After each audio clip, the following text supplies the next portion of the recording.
You got to get the turtles, guys. You got to get the turtles. But first, which fan cast do you guys want to see next week? You let me know. You let me know. We got 5 options here. 5 new options. 5 very, very varied options here. So let me know which you want to see. Do you want to see me do a fan cast for Spider-Man Into the Spider-Verse? For School of Rock? For Bambi? For A Dinosaur Story? Or for the Goofy movie? The Goofy movie? What? Who suggested that? Alright, let me know which one you guys want to see next week, and let's get on with this week's fan cast.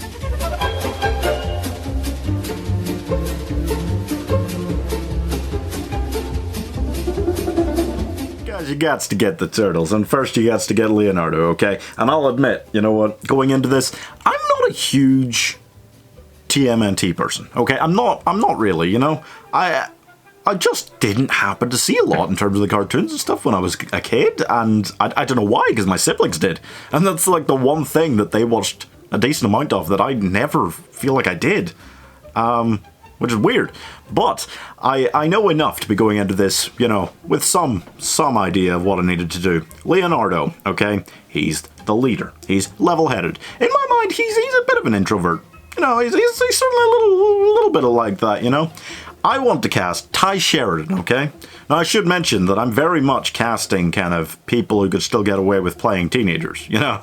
With, you know, actors that can still do that, because I don't know why you'd cast like 40-year-old guys as these literal teenagers. It's in the title that they are teenagers, okay?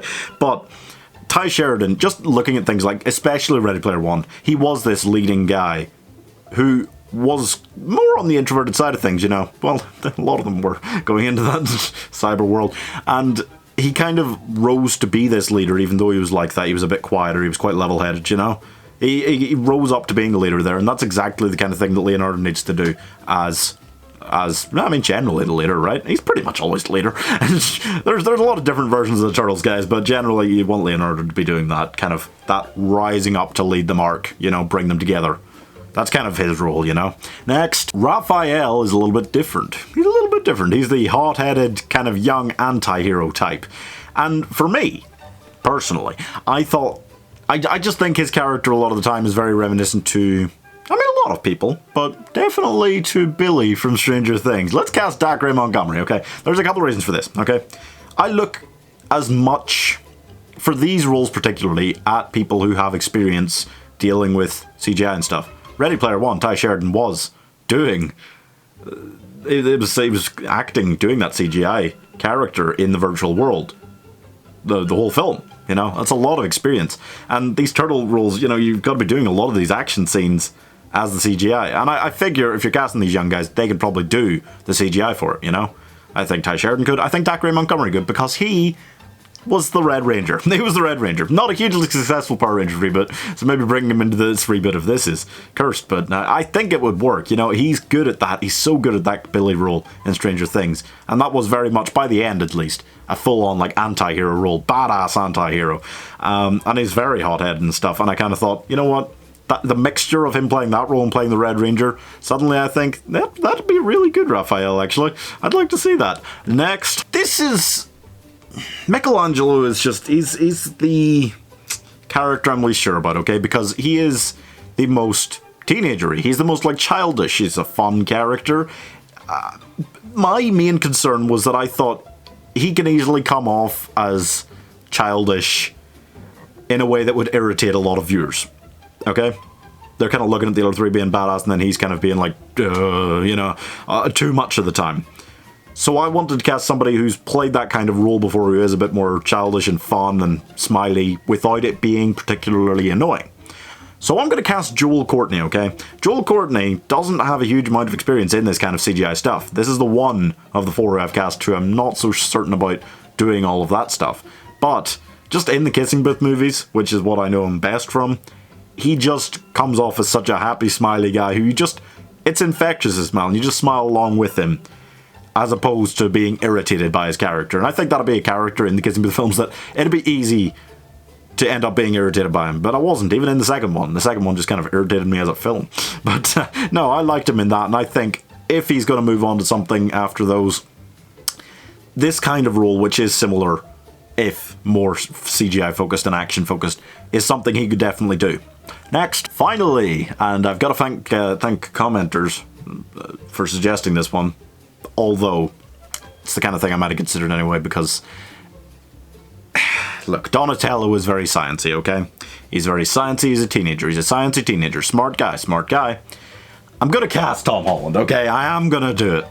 I am gonna do it. I wasn't gonna do it, but it was suggested, and it's you know, people suggest Tom Holland for all four of the Turtles pretty much. Maybe not so much Raphael, but they definitely suggest him for all of the other three online. Particularly like Michelangelo, and I'm kind of like, no, I don't like that, because Tom Holland, you know, as Spider-Man, as Peter Parker, he is much more focused on the side that he is like this child genius, as opposed to the fact that he's like this childish teenager, you know? And you look at him in other roles, things like Spies in Disguise. In that, he's playing this like young genius as well. So he's very good at that role, and that is the Donatello role. And I feel like that'd be the one that he's most suited to of the four. And also, doesn't need said how much experience he has in terms of action roles and in terms of CGI stuff, okay? So that is three of those four cast perfectly in terms of the CGI and action sides of things. And then there's Joel Courtney, and I'm not entirely sure. But I think that'd work. I think that'd work. That seems like a really cool team to me, personally. You know, I like that team.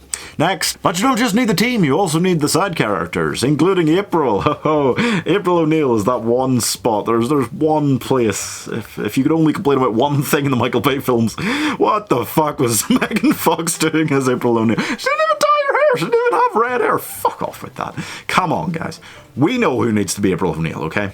Because she released a picture last year on Instagram saying, oh, look, it's April O'Neil going to the Jumanji press day.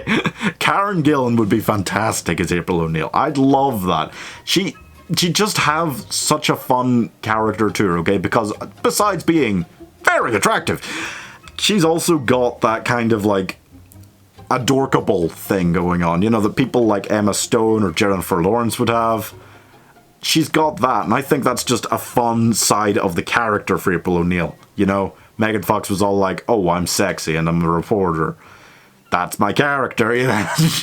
Having that kind of thing adds a whole comedic element to her character. And there is a comedic, you know, there should be a comedic element to most of these characters. They're fucking turtle ninjas. They're fucking turtle ninjas. So I think that'll be great, having her in that role. I think she'd make that work in a similar way to how she, you know, she really made the Jumanji role her own, you know, and she made the Nebula role her own. Every time she steps into a big franchise, it works, okay? So, big brain, okay? Karen Gillan. Next. Casey Jones is another character. They might not necessarily need him in the first film. They didn't for the Michael Bay ones. But he's important, and I do want to possibly be able to explore that side of him and April having a relationship. So I am going to cast somebody around her age, even though you probably could go younger. You could go younger. I saw a couple suggestions that I liked for casting him younger online, but I'm going to go for somebody around that kind of... Karen Gillan's like 30. She can play April O'Neil. I was like 25, though. I'm going to cast somebody who could do the same for Casey Jones. I think Taron Egerton would be really good, personally. I've been kind of waiting for him to get cast in a big franchise ever since he was in the 2 Kingsman films, and then he's not going to be in the 3rd because it's a prequel. And ever since that kind of seemed to peter out for him, I've been expecting a big action franchise or something to come looking for him, you know? Maybe the next James Bond, or maybe, you know, a big Marvel role or something. And it hasn't. To be fair, he's not exactly been out of work. He did, like, Rocket Man, which is obviously huge. But I kind of been expecting something like this to happen. He's a young guy. You'd expect him, you know, he's got this leading potential about him for sure. I've been waiting for it, and I haven't seen it, but Casey Jones I think would be fantastic. I think he'd be fantastic at that role. It's just, again, it's a role where you can be not necessarily comedic outright, but you can be quippy and witty about it, you know? Because he's this vigilante that carries around a bunch of like baseball bats in a bag, you know? Just like a sports bag. So I definitely think he's the kind of person who could have a lot of fun with that, you know? When they cast Stephen Amell, I liked that. I liked Stephen Amell. But when he did it was almost too serious, I thought, you know, you need someone who could be a bit more quippy, just naturally. I think Taron Egerton would be great at that. Next, Jordan Peele as Bebop. And Keegan-Michael Kay as Rocksteady, yep. They always cast like big, burly guys as those two. I don't think you need to, because it's just CGI anyway, you know, at this stage, so. They're comedic relief, and those two guys would be brilliant as comedic relief. Like, that's, you know, that... obvious, right? Next, a quick note. Yeah, Krang is... he's just not, he doesn't seem like a serious villain. You know, seriously, he's not a serious villain, guys. So I wanted to cast Rainn Wilson, because Bears beats Battlestar Galactica. And also because of Monsters vs. Aliens. His kind of alien invader overlord thing, and that was very comedic, very funny.